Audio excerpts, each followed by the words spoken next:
Hi, everyone. Thanks so much for joining us. James, my co-host, and I have a great guest on today. We're going to be talking with John St. Augustine. He has an incredible background. We are very, very delighted to speak to him today. John has a history in radio, actually. He's been on the air for a very long time. He's won numerous awards. He helped to launch the Oprah and Friends XM satellite radio network, was a senior producer of the Dr. Oz show, and he's mentored the radio careers of people such as Bob Greene, Marianne Williamson, Nate Berkus, and Reverend Ed Bacon on Oprah Winfrey's Soul series. So we're really excited to have. Thank you, John. Thank you for being here, and thank you for being on camera. It's so great to see the face behind the voice. Great to see you, John. Hi, you guys. What a daunting task to get this up and running, isn't it?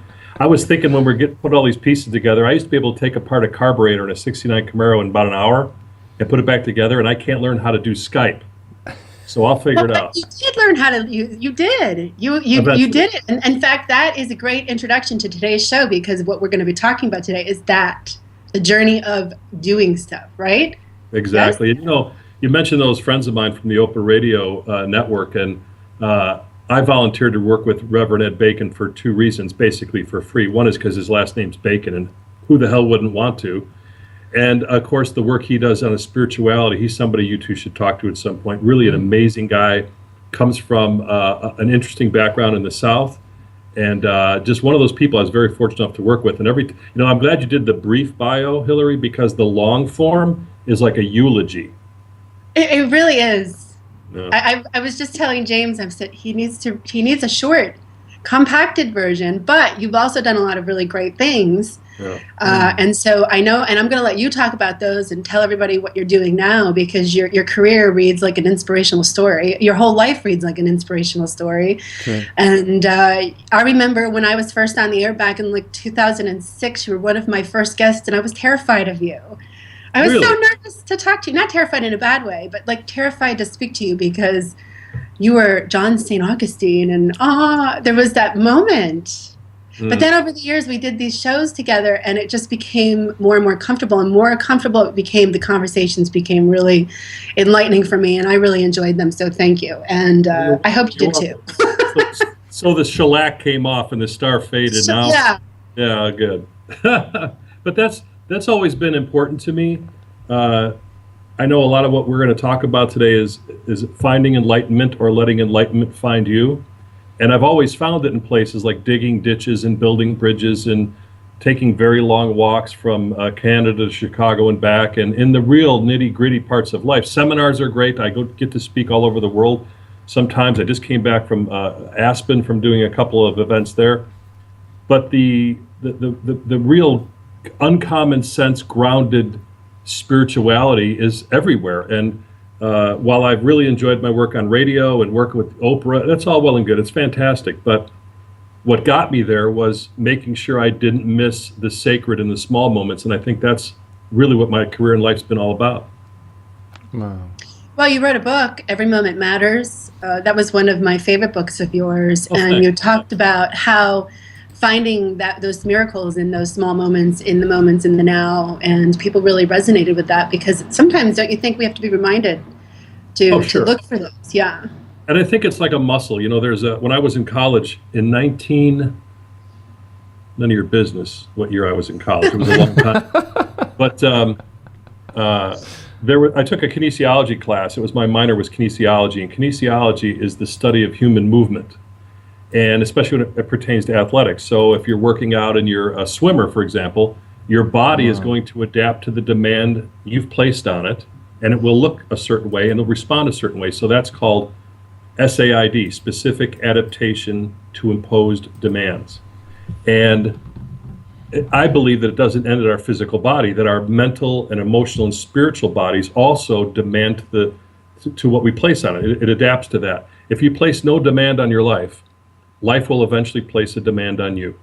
And how you adapt to that is, to me, where the spirituality begins to take us on a path of some sort of awareness. And I've had these experiences in my life that, are better than some people's and worse than others.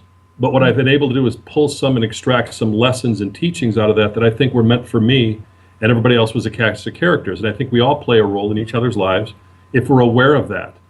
And I think awareness is a big part of it. So there's numerous times that I realized that what I thought was an accident really became an incident. And when you switch your awareness from accident to incident, then the lessons and the teachings change, and zippity-doo-dah, we're all, having a good day.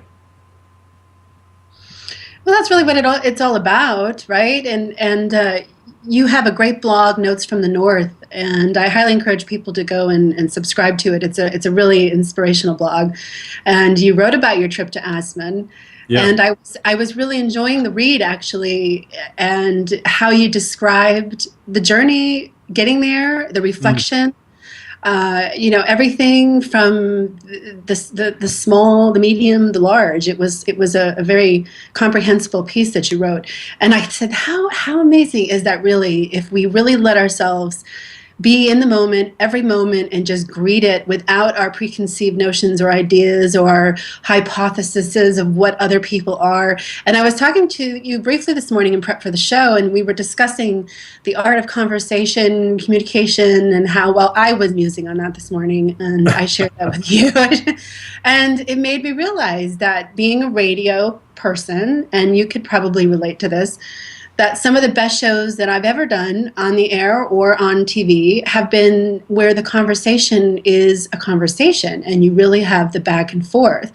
And you don't just critically analyze what another person is saying, but you take in what the other person is saying, let it just kind of move through you, and then you respond from an inspired place, or however that piece of wording moves you. Don't you think that I think it could solve a lot of things in the world if people remembered the art of the art of dialogue or the art of conversation? And I'm really happy with what I do, because it gives me the opportunity to have these conversations with people and go back and forth and then share that with other people, because you never know what someone's going to get out of your conversation once they witness it. And they may pick up on things that the two people conversating don't even realize they're really talking about. What do you think? I know I agree with you, and let me kind of break some of these pieces down. The world that I grew up in, what we call terrestrial radio, is not built on conversation. Yeah. It's built on verbal abuse and dodge and parry. It's built on I'm right and you're wrong. Yeah. For 5 years, I was back to back with Rush Limbaugh. He was on noon to 3. I was on 3 to 6. We're a little different. Just a little. Just a little bit different. And what I found interesting is after about a year, we did a little research study, and I had about a 45 to 48 minute holdover audience that was listening to his show that actually started to listen to what I was doing. And I'm not big in majoring in minor things, but that's become an art form, that humans want to major in minor things. And most of what radio is about is talking about problems and not solutions, because problems, if you don't give people the solution to the problem, or you keep perpetuating it and say that you're the solution, meaning the host, then they have to come to you as the source. I think that's a bunch of bullshit. I think that what you should be doing is giving solutions and having conversation that you're talking about that allows people to make change in their lives. Most of us will not bend history. There's a few people that get to bend history, the Gandhis and the Martin Luther Kings and the Nelson Mandelas. There's some history benders. I'm not one of them. However, if I can't bend history and I can't change the world, what I can do is make sure the world doesn't change or bend me. And in order to do that, you have to figure out who you are. When you listen to most radio, they tell you who you are. You're like me. You vote like me. You look like me. You talk like me. So we're all the same. And that's a bunch of crap, but that's what sells. So this kind of conversation has always been, as you point out, what you do very well, and what I've done in my career has cost me. There's been many times I turned down 3 contracts for serious coin because I wouldn't go political and just bash people. So conversation should be about progress, not just victory over someone else. And if you turn on any Sunday show, if you turn on most radio, you don't get any of that. So how do we expect people to evolve when all they know is what they've been fed? So that's why these type of things are very important. And I was thinking on the walk over here, I love walking. Obviously, I walked a lot when I was younger. I did this whole journey from Canada to Chicago and back. And when I was walking around Aspen, I felt the same way. And when I walked over to this place to do this show, I felt the same way. It's a glorious day in Chicago. I walked down a street I had never walked down before. Now, I'll be 57 in December. I'm hardly a fossil. But the point is, I'm very well traveled. To walk down a new path gave me new thoughts. And so the path of conversation that we've never had before, this is a new conversation. No one else in the world's having this talk but us, the three of us. And then when people listen, like you say, it's a new street for them. And you don't know what is waiting for them. And that's why these conversations are important. But I guarantee you this, you can predict what's waiting for them when they listen to the regular stuff. It's the same old, same old. So that's why what you do is so important. And I've supported. I think what you're doing is fantastic. In the times where I was out of the game, I was glad to know that you were in it. And people like you. Thank you. That's You're a big blushing. compliment. I You're appreciate blushing. I am probably. Yeah. Well, I always felt that it was important to do that. It was always something that it felt like a level of integrity to me. Yeah. If you're going to do something that you love, you might as well be authentic to that, right? Instead of. But the media is not about integrity, my friend. No, I know. But I mean, Yeah. but when I talk to you, I was talking about myself personally, but when I talk to you about the larger picture or, the mainstream stuff, which you do know well and you have experience working in, it is always interesting and curious to me what could be done to change it. And one of the reasons I have always admired Oprah, and I grew up on her shows, watching her shows as a younger person, and she had a lot of influence on me as far as her story, was because she seemed to follow that same kind of recipe. Now, I don't know what it's like behind the scenes or what else was going on or any of that, but from an observer perspective, I always saw her wanting to do the stories that were more heart aligned and more compassionate and more human. And I applaud her for her success, being that seemed to be where her integrity and her heart was, and she succeeded in that in some levels. I think yes, she had to deal with some of the other stuff, and I'm sure.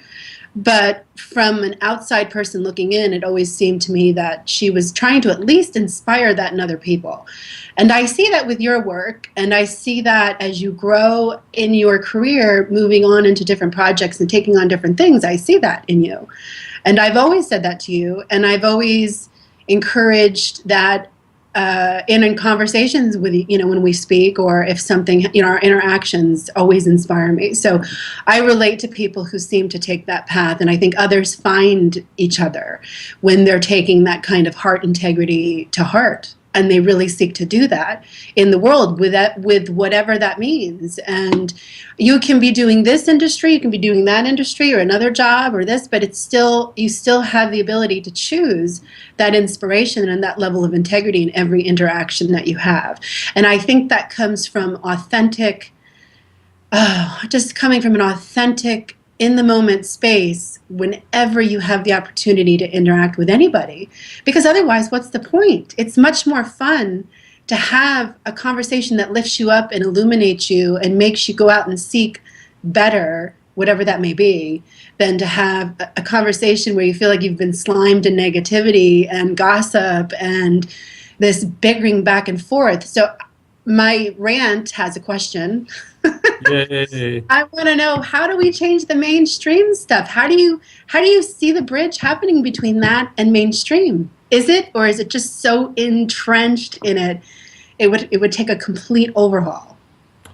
Yeah, I think I remember I do a short form radio program called Earth Matters, and it's 1 minute long. For years, I did a 1 minute thing called Power Thoughts, and I'd been on the air 3 hours a day.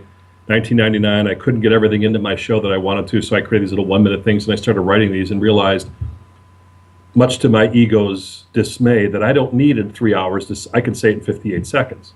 And our capacity to absorb information is about 58 seconds at this point. So hopefully we talk in sound bites, you and I, that are chunked down to people so they get it.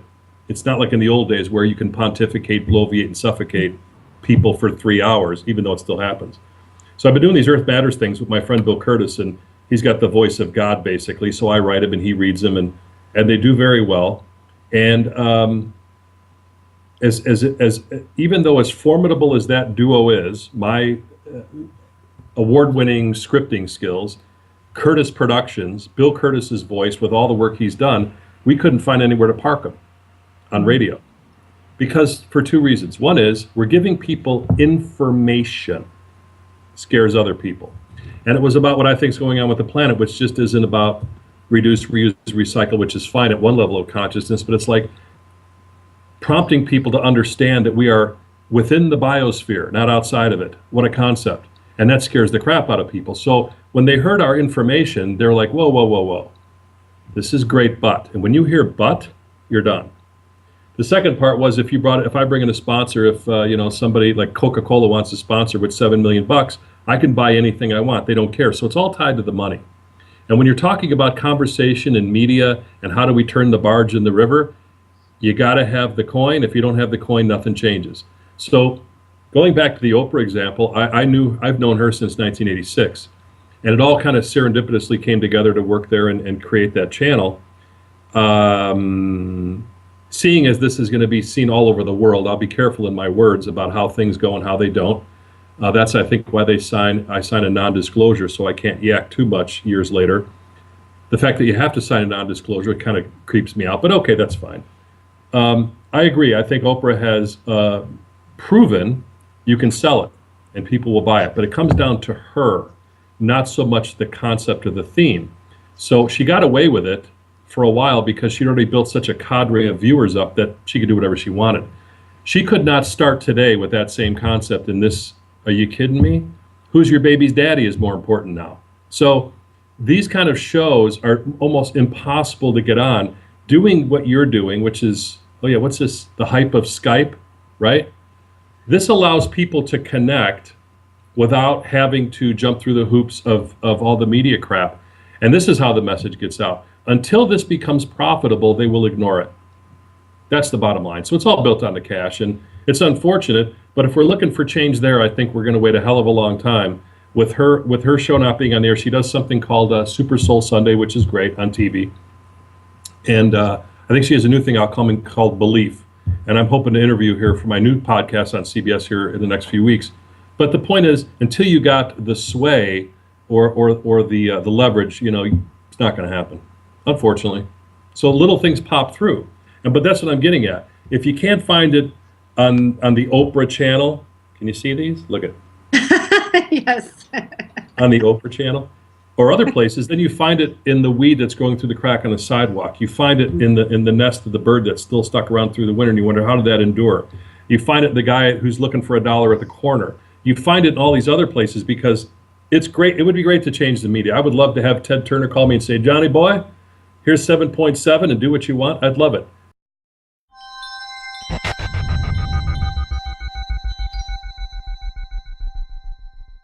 In the meantime, while we're waiting for terrific Ted to call me or anybody else, we must find this on our own. And until we say yes to it, it doesn't find us. So changing the consciousness of the planet starts with changing our own consciousness on an ongoing basis and then letting it ripple out from there. The blog that I wrote when I got back was called Your Voice Matters. And I don't think most people realize that. You realize that. You understand that. You're using it. But when you realize how we use our voices for most things, it's pretty pitiful as a species. So we need some uplift. We need some ideas around that. But it starts with the permission that your voice actually counts, which most people I don't think understand.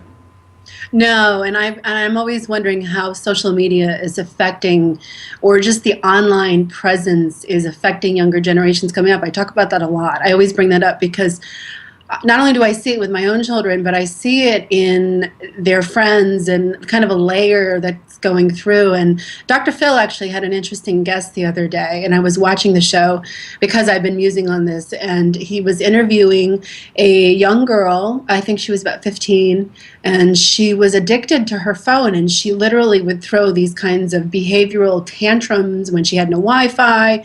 But what was great is that he gave her instead of breaking it down and psychologically analyzing her and, doing all that himself, he gave her a platform to speak and to be heard and to explain herself without judgment and without, the hooplas of, some other Jerry Springer type show, And it was actually really effective in getting across the very clear picture that we have a problem coming up behind us with connection.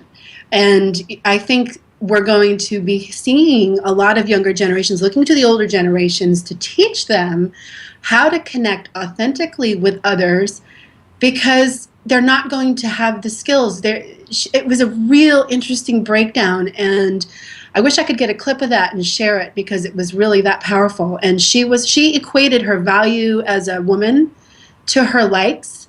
Sure. She equated her looks and appearance to the angles of the pictures, the control of the selfie world and all that. And when she didn't get enough attention through these kinds of things, it was breaking down her relationships with other people. She talked about her relationships with people. It was fascinating, really, a fascinating insight into the mind of this teenage woman who was sharing her, child, teenager, whatever, sharing her insight into her world. And I was thinking, how many young people are like that right now? Mm-hmm. And if you don't figure out a way to work in some kind of enlightenment power through the digital world, we're going to have a big crisis on our hands. What do you think's going on with our young people, John? You think that's true, or where are we headed with all that? Well, I think it's first of all that connection to her cell phone, taking it away, she has a breakdown. I have the same problem with Nutter Butter cookies. So I get her pain. I feel that pain. I feel the pain.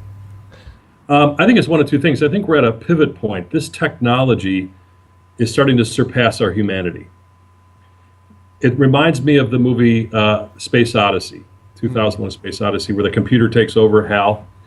And we are become slaves to these machines we've built. And they're supposed to make I was sitting here with the fellow who set me up Skype, and we're sitting here both with college degrees, God damn it, right? Going, I'm a stegosaurus with barely opposable thumbs at this point. This is the 21st century. And I like being a stegosaurus. I think there is some great value in things that don't have anything to do with plug-in or batteries or touch screens. However, there's this whole generation, let's be, in my opinion, clear on this. It's the greatest marketing scheme in the world. So a year ago, you got a phone. This year, we're going to charge you $100 more for something called an Apple Pencil, because your finger is obsolete. You can't do this now. You need this thing. So this is all marketing, and this is what these kids have grown up with. And they don't know anymore. And until they know different, they can't do different, until there's a different experience for them. So I envision one day, back in my parents' day, you'd stand up at an AA meeting. Hey, I'm John and I'm an alcoholic. Now, 20 years from now, we'll have kids standing going, I'm Sarah and I'm a technoholic and I can't live without it. And so this goes back to my adapting to the demand placed on people thing that we've adapted. These kids have adapted. I was with a friend of mine's son the other day, helping him get his wisdom teeth pulled out. It was my girlfriend's son. And he's 18 years old, and he says, what's a SSN? I said, that's your social security number. He didn't know what it was. And I thought, this kid can dissect the universe in his room on a video, but he didn't know what is social. So there's a disconnect between the world that's been created and the world they're going to have to create. And I don't know the technology is the bridge. So it's either going to go one way or the other. Either this technology is going to crash in sort of technological 9/11 fashion, and we're going to find out, Jesus, it's better to see. I would do this Skype for you, HR, but nobody else. I really wouldn't. I've turned down speaking engagements on Skype because I won't do it. Because I think there's something interaction human-wise. You should be within proximity of somebody. A couple places around the world, they said, you want to come here? Yeah, I'll come here, fly me there and all kind of stuff. Well, we don't do it that way. We want you to Skype, but we'll still pay you this. I said, I don't want to do it. Because it isn't about that. It's about connecting human to human, So I think there's a pivot point coming. Either we're going to go where we're all technologically taken over, where the cars park themselves and the phones call each other and all that, and we become more and more obsolete, or it's going to crash in a way that we start to realize our real power, which is each other. And I think it's going to come full circle. And guys like me, stegosauruses like me from the Jurassic period, we're going to be back in vogue again. I just want to add to that, John, and I think it's a very crucial point we're at right now. The internet age, 20 plus years, we're at a unique point, and I think it's kind of relevant to two generations. There's the Stegosaurus generation, John, and I've been there. Like I said, I came through an engineering background, and I had to learn computers. I struggled with it. I learned industrial computers that were like incredibly complex, but the technological social media network and Skyping and Facebooking and Twitter and all this. I still don't really get it, but I know how to operate within the field. But there's like two generations. There's a generation that was born into it, and they soak it up like a sponge, and they're incredibly detached from the world. But then we have the people that seen its inception going right through, and I think the novelty has gone off it now. There was a novelty at the start with .coms being, the .com bubble burst, and then social media kicked in and then replaced that vacuum, and then businesses were built on that. And now we're at the stage where we realize that all our data and all our intrusion, and we don't want to be controlled by the technological world. But then we have this other problem. Yeah, we created it. And we created it, but but the novelty's gone. The novelty's gone off it now. And it's like, okay, well, this can be either a beautiful thing if it's used wisely and in the right way. But then we also have this other generation who we have to now re-educate them, because they just got soaked up into it, and they, it's not their fault. They were just born into this. While whilst we were going through the novelty and getting over it and trying to maturely adjust to it. And I think we're at that stage now where people are saying, no, we have our rights and we have our identity, and we're not going to have our intrusion of our data. Unfortunately, we had a generation soak it up. What a silly species, huh? I mean, really, when you think about it, depending on what show you do, I've been on George Norrie's Coast to Coast and all that stuff, and did all these things. And HR, you cover stuff that's so esoteric to me. I go kicking and screaming into, ozones and other alternative universes, and I have no idea why, but I go with you anyway. Yay! That being said, unless there is an alien plot I missed on the news, which could happen, we are doing everything, all this to ourselves, without any thought down past 5 o'clock, what the consequences are. So let's build all this great technology, which gives people who are of nefarious nature the opportunity to steal us blind. No thought to that. Well, because then you got to have security companies. I mean, so we keep doing this weird, my Native American friends have a term called Mobius. And to them, Mobius is the infinity symbol. And we keep going over this shit over and over and over again. And hopefully we get it right at some point. Sometimes we just kind of break even, sometimes not so good. But when you really look at human history, while these new technologies are there, our actions, our behavior is really the same as it was 500 years ago. Hey, there's a gun, let's shoot each other. That's new. Oh, people die because of that, so we need a doctor. Oh, need a doctor, he died, we take him to the funeral home. So it's this weird human behavior stuff that we tend to look outwards of ourselves and go, the problem's out there. No, the problem's in here. Every war starts in a thought. Every technological advance starts in a thought. But how much thought is given to the consequences of our actions, whether it's personally or professionally or technically, I'm not really sure. I was reading something interesting. Hey, we're screwed. Well, you just said something really interesting to me, because I was reading this exact thing this morning in the preface by Raoul Howell, and he offered this book, The Miracle of Dialogue, with the hope that it would call forth courage for a life of dialogue through which the miracles of reconciliation would be accomplished. I actually wrote that. Listen, I actually wrote that and let him use it. Boy, that's a hell of a sentence, huh? It's a pretty old book. Yeah, well, I'm an old guy. Well, it made a lot of sense. I think until you get people talking, you really don't have any hope of reconciliation, and whether that's changing the media world or changing relationships with whoever. War consciousness is a thriving consciousness on this planet, and until we have a more sustainable consciousness, or replace that war consciousness with more sustainable life affirming integrity and intention in there, we're going to have problems, and we're going to take advantage of people and take advantage of the earth and take advantage of just whatever we can, because we've been taught to be competitive and comparing, and we've all been indoctrinated in a kind of consciousness that supports the war consciousness, and until we really change that, I don't see it changing. That's profound. I'm not kidding. Until we change it, it's not going to change. But there's not enough reason to change it. It reminds me of the guy who was walking home. I love these stories. I don't know where they come from. I've heard them 1,000 times. I wish I made them up myself. But I remember somebody talking about the guy who walked home every day, and he'd walk past a house, and there was a gentleman sitting on the porch with a bulldog sitting next to him on the porch. And every day he'd walk by, and the dog would be moaning and groaning, but he just sat there. And finally, he asked the owner, well, why is the bulldog sitting on the porch moaning and groaning?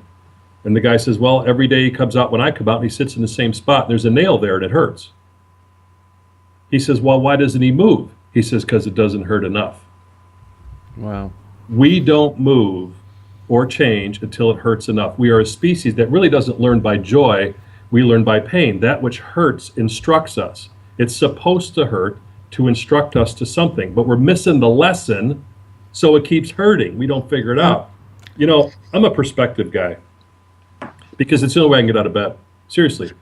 If you take a look at what's going on in the world through the major media, you'd be afraid to come out of the house every day. Some people are. But that's only a small snapshot of what's really going on in a world of 7 billion humans. We are on this rock that's hurtling through space and spinning so fast we can't even feel it. We think we're the only species on the planet. We act like it. We take advantage of each other and our very biosphere. I mean, talk about the height of human arrogance, right? So there's no way that we could have any effect on the climate. There's no way that could happen, right? There's no way. And it reminds me of people say, well, the TV doesn't have much effect on us. You know, if that's true, they wouldn't pay $5 million for a 30-second ad in the Super Bowl. So we are, like it or not, bound by the limits of this little rock we live on. And when you pull back on it, you see the perspective. There's no boundary lines. You know, there's no demographics when it comes to voting or all that kind of stuff. We do this to ourselves. What you're asking people to do, Hillary, I used to think was possible, but not probable. Because at any given time, out of 7 billion people, most of us live in peace. Most of us aren't being bombed or blown up or whatever. You hear these fragmented things. As our population increases, so does that element within a humanity that goes in and shoots up a school, or that goes in and drops a bomb, or makes a mistake, drops a bomb in a hospital, says, oh, we're sorry, right? So that part of us grows with the other parts of us. And I think there's always going to be that percentage that are our teachers on how not to be. They will always be there. So what do we do with that? Well, we do shows like this, and you write books, and you encourage those who have lost hope, and you try to reach people by your presence and by your words and by your actions. And whoever comes along for the ride, that's who comes along for the ride. The people that inspired me the most are mostly gone. I feel like it's a game of spiritual tag, you're it. If I took the lessons they taught me and I did nothing with them, then it was a waste of time. So to me, the way the world changes is within our own little worlds, and you do what you can. You know, for all the bad that's in the world and the things that happen, I remember Buckminster Fuller, the great inventor and designer, and he said he counts on spontaneous human action. That out of nowhere, somebody gets a thought they never had because they listened to this, or they walk down a new street, and they come up with a solution to a problem they never even thought about before. That's possible, but it's not probable. Wow. Well, maybe if we're having children grow up in the world, you know, I think souls come into this world with a purpose, and I believe I'm doing timeout. I'm calling a timeout on Hillary. Timeout. I was hoping you'd say that. Here's why. As I was walking over here, none of this is scripted, even though it sounds like it because we're really good. So I'm walking over here and I'm thinking to myself, I hope she brings up this belief thing. Because what you're really doing, if you want to get to people where there's no war in the world and all these kind of great things we talk about, what you're asking people to do is restructure their entire belief system. Who the hell wants to do that? There's a sale at Costco. Dancing with the Stars is on. Miller Lite's on sale. What do you want from me? All right? So restructuring your entire belief system is one part of it. Then go back 7 or 10 or 20 generations, and we got to restructure all that shit that came with the program. I agree with you. I think we came here to undo what's been done. However, it's possible, but not probable, for the diversions, the entrenched egotistical way of seeing the world. It's me or you instead of me and you. And there are pockets of this. This is what your show's about. It's what you're about. You know, I've been fortunate to work with people who are of that ilk, but the few will always do the work for the many. And when you start asking people to restructure their belief systems, you find people who've gone to 9 different churches and still can't find God. It's not God's fault. You know, it might be with us. James, Well, James, Chime in. I'll come into the belief thing in a minute, and I like what John said about the perspective. I'm a perspective guy as well. I'm always teaching people about a perspective, only my little puny perspective on the world, and I just try to enlighten people one at a time, if I think it's worthy for the situation. But necessity is the mother of invention, John, and like you said, if that pain from the nail in the bum is not hard enough, you're not going to get up and move. And so the necessity is not there, it's not going to happen. And I think from a motivational, inspirational point of view, which, by the way, I'm not short of a motivation, anybody that knows me. However, inspiration is a different thing, I think. I mean, Yes, sir. I have a drive and a energy and a passion to see through what I'm doing on this planet. And I've had a multitude of businesses and a multitude of projects, and drive is not something I'm short of. Even when I haven't got the inspiration to do things, my drive or my motivation has always been there, like an operating system. And I may be unique like that. Yeah, you're the only guy on the planet that acts like that. Well, Yeah. I have this operating system, and I have this thing where I want to achieve, and it's there in the background, even when I'm having a bad day. So I'll carry myself through. However, I love to be inspired, and I have these like ingested moments, but I know I'm kind of a little bit strange like that. However, I've had a few negative, extreme things happen to me, and I can speak for that, John. Where I've had a massive car crash when I was a young kid, and I nearly ended my life. And I never wasted a day since that. I won't give up on it one day, So I've had that happen to me, and I've had a few other extreme things happen to me. But I know not everybody is like that. So from a perspective, I think people that haven't had these massive extreme things happen to them, they need to be inspired or motivated. And I just don't know how it comes to them. There's like an apathy or a lethargy, like operating out there, and that's why I said the few do the work for the many. Here's what I think, or I've come to understand. This is how it sums up for me. You both, I mean, look, I dropped my son. Can you see this? I dropped this in the Denver airport. It broke. And I'm so glad. But yeah, this is like clear duct tape I made to fix it. It still works, but who cares? But my point is, this little thing here, when I'm on the road, I'm a wake-up guy. I'm usually up by 4:30 most mornings, internal alarm. But when I'm on the road and my time frame changes, I need this to wake me up. Right? Ooh. And that's really cool. And this has an alarm on it. You all have these? Yeah. Yeah. What else is on this alarm? Pretty much everything now. No, on the alarm. Oh, what's on the alarm? I don't know what you mean. Okay, so this little device has a little application that allows me to wake up. It also says I can go back to sleep. The snooze button. It's got a snooze button. What species besides humans would create a machine to wake you up and consequently let you go right back to sleep? Just us. I can vouch for this, by the way, because I keep hitting that snooze button. Right. So the car crashes, the divorces, the illnesses, the bankruptcies, the cutoff in traffic, all those things to me are the alarm going off.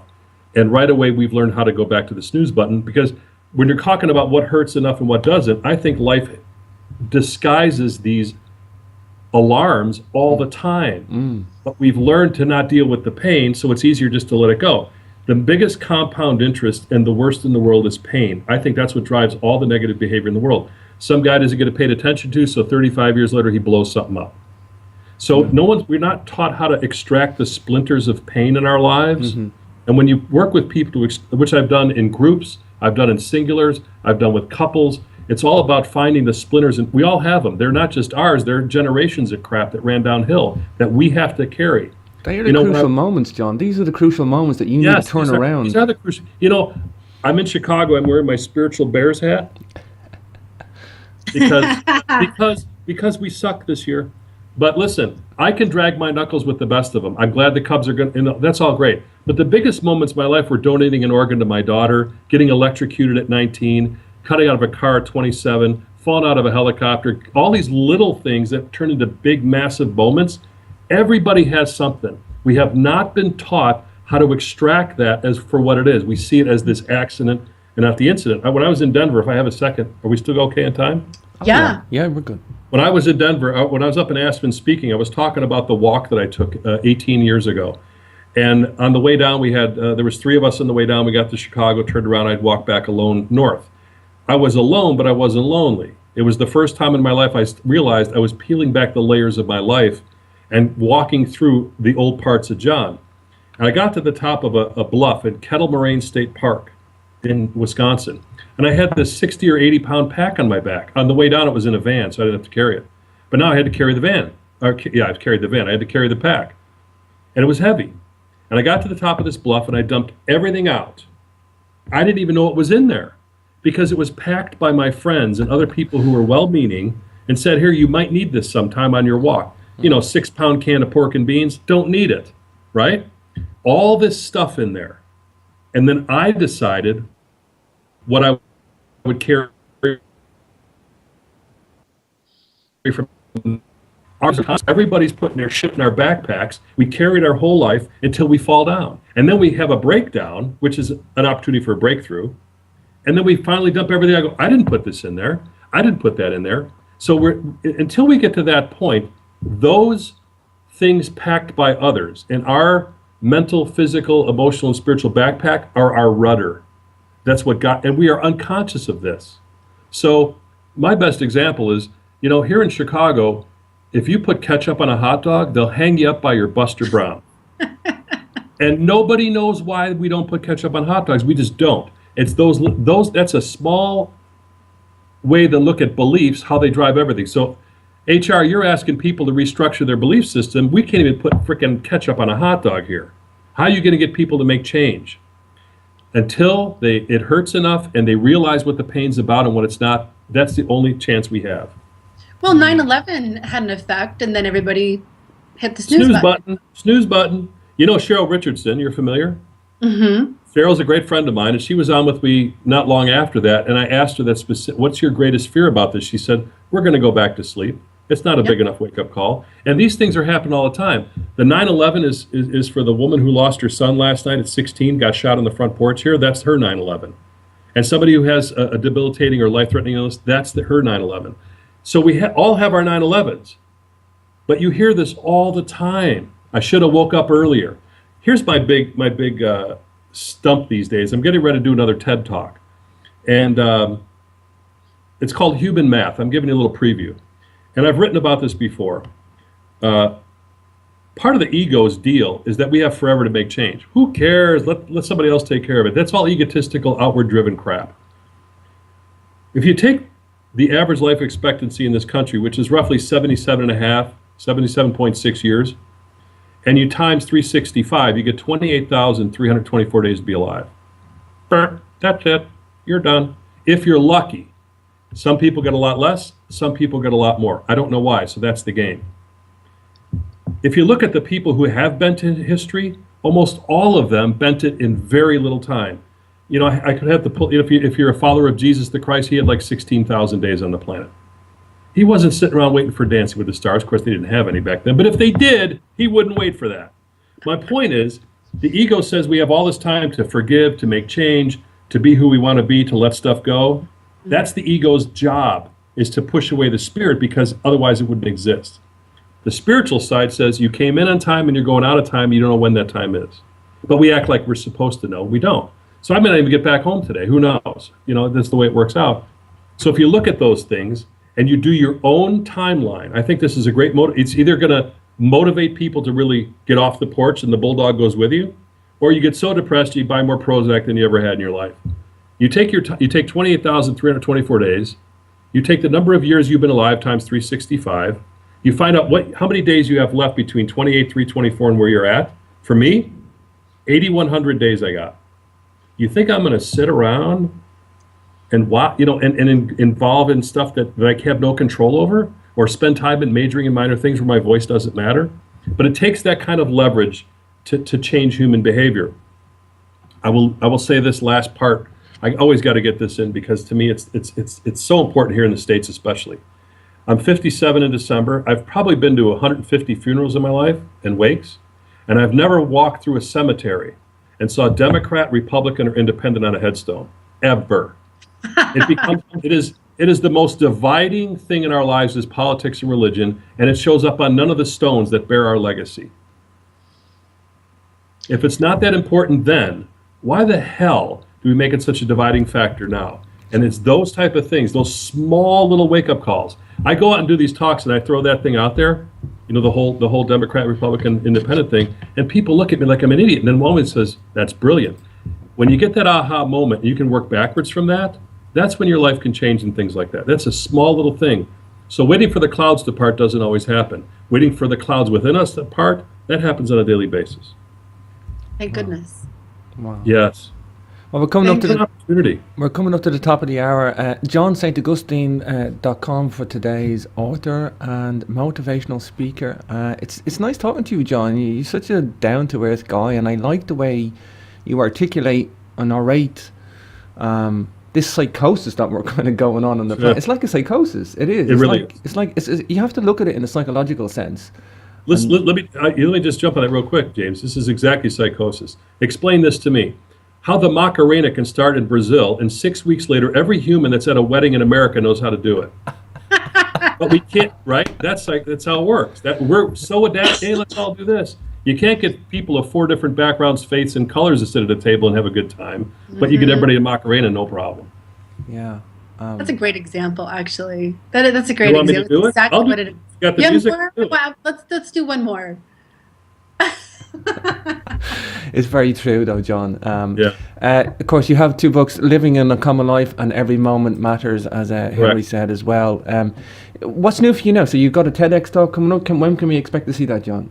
Well, hopefully next few months. We're determining where it's going to be. I want to go to TEDx Texas and do it because they'd get a kick out of me. Wow. And, coming from the streets of Chicago, I'm a plain-spoken guy. This is what I've learned. My spirituality is very much concrete and steel, and I like that. I think that's where most people live.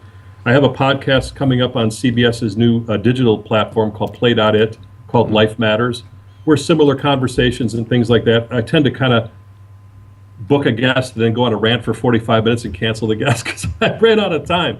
But I'm really looking forward to that. I've been in radio 20 years. It's taken a lot of different forms, and much like what we're doing today, the delivery system's different, but the message in the mail, that's the same. For sure. Well, Hillary. Well, I like the fact that James and I were able to help you get on Skype.